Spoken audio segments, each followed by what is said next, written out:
Imagine this, you are moving forward in life, following your way, and suddenly, boom, you hit a wall. Not physically, but emotionally. তোমার বিশ্বাস কেউ ভেঙে দিল, life তোমার সামনে একটা অন্যায় চ্যালেঞ্জ এনে রাখলো, like this is not fair type, মানে আনফেয়ার কোনো কিছু। তাতে তোমার একটা গভীর ক্ষত তৈরি হলো, আর তুমি ভাবছো ওয়াই মি। আমাদের লাইফে এরকম টাইম আসে, মানে লাইফের যে কোনো একটা পয়েন্টে এরকম টাইম আসে আমাদের, যে যখন আমাদের মনে হয় ওয়াই মি, আমার সাথে কেন এরকমটা হচ্ছে, আমি কেন, এই টাইপের প্রশ্নগুলো আমাদের আসে। The truth is that own is not your fault. We all experiences pain. Pain মূলত কিন্তু দুই প্রকার। একটা হচ্ছে যেটা অন্যের দ্বারা হয়, অন্যের কারণে যে পেনটা আমরা পাই, আর একটা হচ্ছে আমরা নিজেরা তৈরি করি, যেটা মানে নিজেরাও কিন্তু আমরা পেইন্টিং নিজেদের দিই। হ্যাঁ, পেন দুই প্রকার, এরকম যে একটা হচ্ছে নিজেরা যেটা দিই, নিজেরা তৈরি করি, আর একটা হচ্ছে অন্যের দ্বারা। তো অন্যের কারণে যে পেনগুলো আসে বা ক্ষত তৈরি হয়, সেটা যেরকম বিট্রেয়াল, রিজেকশন, লস। আর যেটা আমরা নিজেরা তৈরি করি সেটা হচ্ছে ধরো bad decisions, missed opportunities, regret. But one thing is certain, holding on to pain is like drinking poison and expecting someone else to suffer. It's a funny thing. মানে ভাই তুমি বিষ খাচ্ছ, সাফার তো তুমিই করবা, অন্য কেউ সাফার কেন করবো? আচ্ছা, ওই কার্মা, ন্যাচারাস, রিভেঞ্জ, তারপর যে দীর্ঘশ্বাস, এই ব্যাপারগুলো ডিফারেন্ট, আজকে এটা নিয়ে আলোচনা করছি না।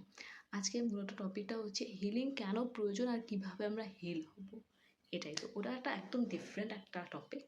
সো ব্যাপারটা হচ্ছে যে সাফার তুমি করছো, তোমাকে কিওর করতে হবে, নিজের কিওরের দায়িত্বটা নিজেকে নিতে হবে। একটা নির্মম সত্য বলি, শুনতে খারাপ লাগবে, মানে মানো কি না মানো, মানে বিলিভ করো বা না করো, এটাই ট্রুথ যে এই ওয়ার্ল্ড তোমার নিরাময়ের রেসপন্সিবিলিটি নিবে না, মানে নিবে না।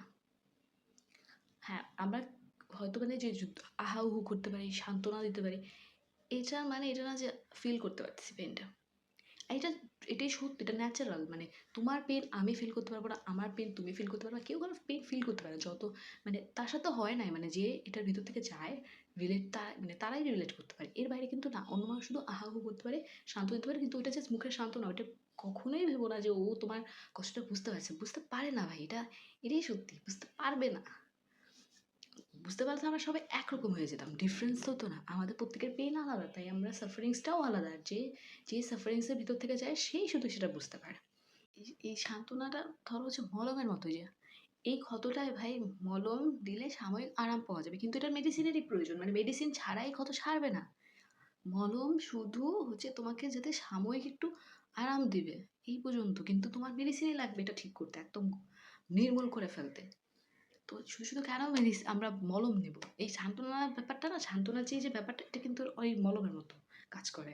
তোমার জাস্ট যখন একটু আহা দু একটা কথা ভালো, ব্যাস তোমার একটু শান্তি লাগলো, আরাম লাগলো, ওই পর্যন্ত। কিন্তু এটা যখন ইফেক্টটা চলে যাবে, মলমের যেরকম ইফেক্টটা চলে যায়, তখন আবার সেই যন্ত্রণা। তার জন্য প্রয়োজন কি মেডিসিনের, আমাদের মেডিসিনের দরকার। Think about the greatest figures in history, Malala Yousafzai, Nelson Mandela, Haruki Murakami. এরা কিন্তু লাইফে মানে হিউজ কষ্ট ভোগ করেছে, লাইক অনেক পেইনের ভিতর থেকে গেছে, আমরা সবাই জানি। কিন্তু তারা কি অপেক্ষা করেছে, মানে বসে থেকেছে কারোর জন্য যে তাদেরকে হিল করবে এরকম? না, তারা কিন্তু তাদের কষ্টকে স্ট্রেংথে পরিণত করেছে। তারা কিন্তু কারোর জন্য অপেক্ষা করেনি যে অমুক তমুকে আমাকে সারিয়ে তুলবে, আমার কষ্টকে ঠিক করে দেবে, না। তারা নিজেরাই নিজেদের হিলিং প্রসেসটাকে বের করেছে। হ্যাঁ, এটা ঠিক, কষ্টের কোনো মেজারমেন্ট হয় না, সবার কষ্ট সবার কাছে বড়, মানে কষ্টের কিন্তু প্রকারভেদ আছে, কিন্তু এটার মেজারমেন্ট নেই, মানে মাপ নেই। কষ্টের প্রকারভেদ আছে কিন্তু কোনো মাপ নেই, মাপ হয় না কষ্টের, সবার কষ্ট সবার কাছে বড়। আমার পয়েন্ট হলো যে আমাদের কষ্টকে আমাদেরকেই হচ্ছে হিল করে, ওটাকে মানে স্ট্রেংথে পরিণত করে দ্বিগুণ রূপে ফিরে আসতে হবে। মানে ওই যে কামব্যাক টামব্যাক বলি না আমরা, যে কামব্যাক করবো, কামব্যাক হবে, কামব্যাক, সেরকম কামব্যাক করতে হবে। তোমাকে তোমার হিলিংটা করতে হবে। এটা এটা করে না কেউ, কারোর জন্য করে না। এটাই হচ্ছে ওয়ার্ল্ডের নিয়ম, এটাই বাস্তবতা। ওই যে বলে না, নির্মম বাস্তবতা নির্মম সত্যতা, এটাও সেটাই। জাপানিজ আর্ট অফ কিনসুগি সম্পর্কে নিশ্চয়ই জানো, শুনেছো। তারপরও বলি, ভাঙা মাটির পাত্রকে যখন সোনার লাইন দিয়ে জোড়া দেওয়া হয়, তখন সেটাই আগের থেকে বেশি মূল্যবান হয়ে ওঠে। ঠিক তেমনি তোমার ভাঙা অংশকে যদি তুমি সঠিকভাবে সারাও, সেটাই তোমাকে শক্তিশালী করে তুলবে। So how do you take responsibility for your healing? Wait, I will help you. Number one, neuroplasticity, rewire your brain. তোমার ব্রেইনে নিউরাল পাথওয়ে বারবার কষ্টের কথা ভাবলে আরো শক্তিশালী হয়, কিন্তু তুমি যদি সেটাকে পাল্টাও তাহলে হচ্ছে ধীরে ধীরে নতুনভাবে গড়ে উঠবে। তাই তুমি কিভাবে নিজেকে ট্রেন করছো সেটাই important. Number two, emotional detox. শুধু হিলিং প্রসেসের ভিতর থেকে গেলে হবে না, আমাদের ব্রেনকে প্রতিনিয়ত সিগন্যাল দিতে হবে যে আমরা ভাই হিলিং প্রসেসের ভিতরে আছি। তো সেই জন্য ইমোশনাল ডিটক্সটা প্রয়োজন। এখন এই যেরকম এই যে আমাদের স্কিনে আমরা বলি না যে ডিটক্স করতে হবে, হেলথের ডিটক্স, সেরকম কিন্তু মাইন্ডেও টক্সিন জমা হয়। টক্সিন শুধু হেলথের স্কিনে না, মাইন্ডেও জমা হয়। তো সেখানেও ডিটক্সের প্রয়োজন আছে, যেটাকে আমরা ইমোশনাল ডিটক্স বলি, মাইন্ডফুল রিলিজ। তো ক্রাইং, জার্নালিং, ডিপ ব্রেথিং, এগুলো ইমোশনাল ডিটক্স। কীরকম? এই যে ক্রাইং, ধরো তোমার প্রচুর কাঁদতে ইচ্ছা হচ্ছে, তুমি ভীষণ কষ্ট পাচ্ছ, কিন্তু তুমি আর নিজেকে কন্ট্রোল করতে পারছো, তোমার এখন কাঁদলে একটু হালকা লাগবে, মনটা ভালো লাগবে, কাঁদো। ক্রাই ক্রাই ক্রাই এ লট, মানে যতক্ষণ পর্যন্ত তোমার মন হালকা না হচ্ছে ততক্ষণ পর্যন্ত তুমি কাঁদতে থাকো, কাঁদো।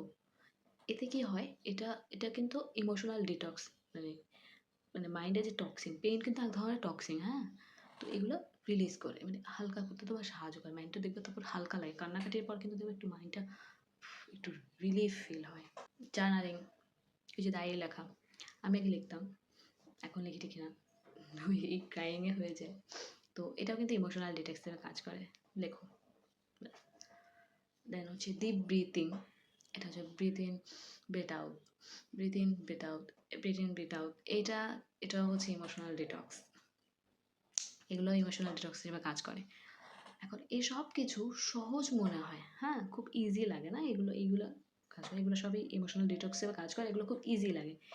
এটা ইজি মনে হলেও বাট এগুলো কিন্তু ব্রেনকে সিগনাল দেয় যে আমরা হিলিং প্রসেসে আছি, এটা কিন্তু খুব গুরুত্বপূর্ণ।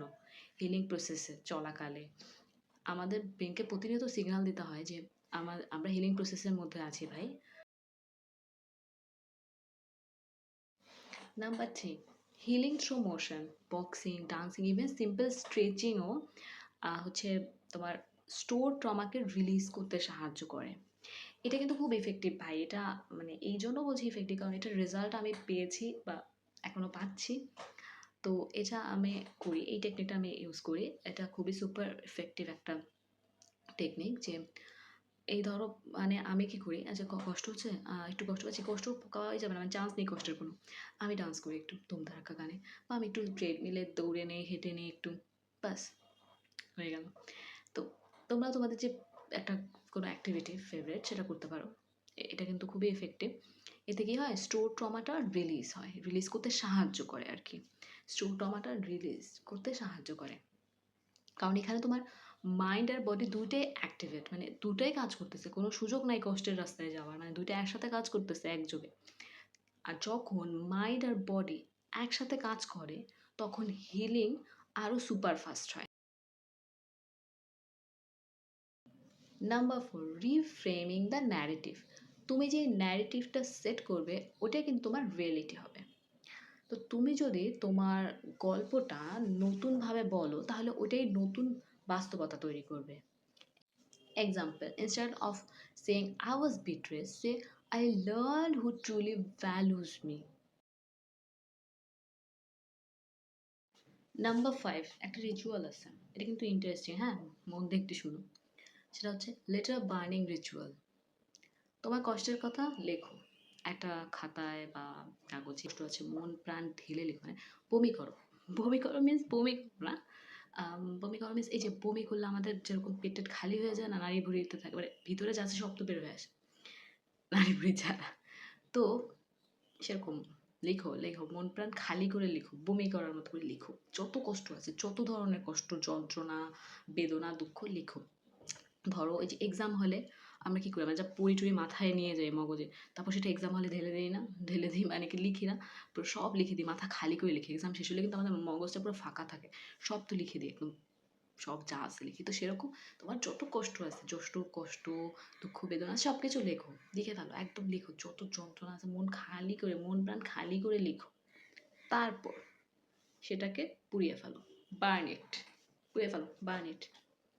এটা কিন্তু সিম্বল না, এটা আমাদের ব্রেনকে সিগন্যাল দেয় যে আমরা অতীতকে পুড়িয়ে ফেলছি, মানে অতীতকে ছেড়ে দিচ্ছি।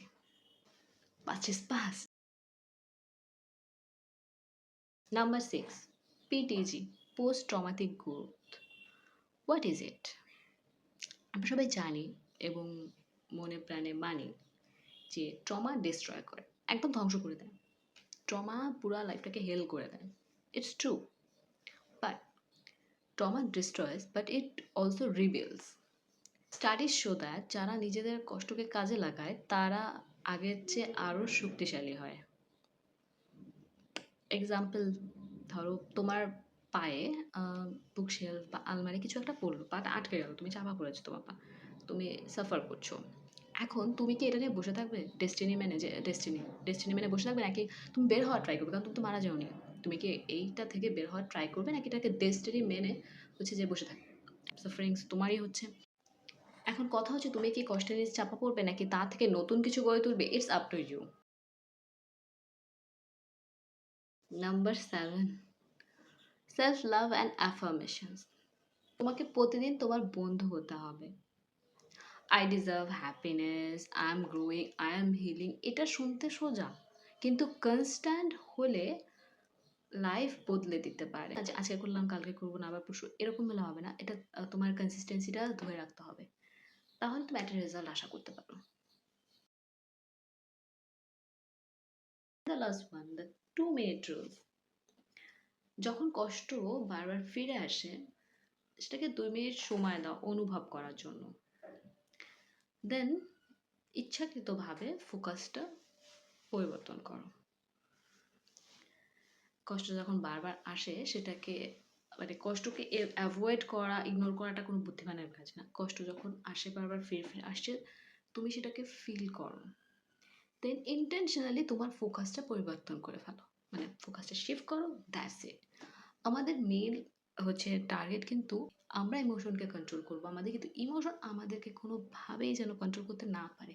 সেই জন্য আমাদের জাস্ট 2 মিনিট, এর বেশি কিন্তু না, 2 মিনিট হচ্ছে কষ্টটাকে ফিল করো, দেন ইন্টেনশনালি ফোকাসটাকে পরিবর্তন করে ফেলো, মানে একদম ফোকাসটা পুরো শিফট করে নাও। হ্যাঁ, প্রথম প্রথম এটা কষ্ট হবে, অনেক কষ্ট হবে, কিন্তু we have to try, try try try, একটা টাইমে তুমি পারবে। প্রথমে কষ্ট হবে অনেক, কিন্তু এটা পরবর্তীতে ভাই এই কষ্ট হবে না। প্রথমে একটু যুদ্ধ করতে হবে নিজের সাথে, পরবর্তী তুমি ইজিলি এটা পারবে। তো এটা কিন্তু খুব ইফেক্টিভ, আর এটা আমি আমার লাইফে করি।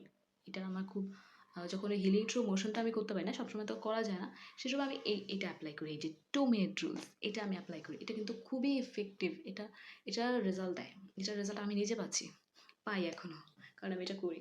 তো যখনই কষ্ট ফিরে ফিরে আসে বারবার, 2 মিনিট ফিল করে নাও, অনুভব করে নাও, তারপর তোমার ফোকাস শিফট করো। কিন্তু হিলিং প্রসেসটা তখনই কমপ্লিট হয় যখন তোমার মনে হবে যে এই পেনটা থেকে, মানে এই পেনটা আমাকে আর পেন দিচ্ছে না, বা এটা আমার কাছে পেন ফিল হচ্ছে না।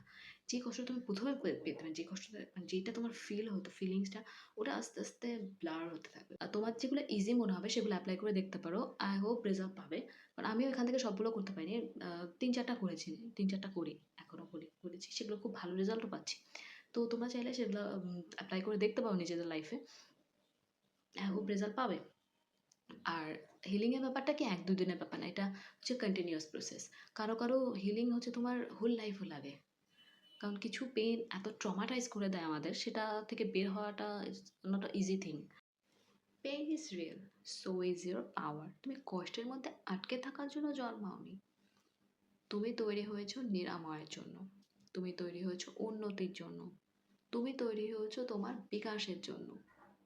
তাই প্রশ্নটা why did this happen to me নয়, বরং হওয়া উচিত what will I do with it।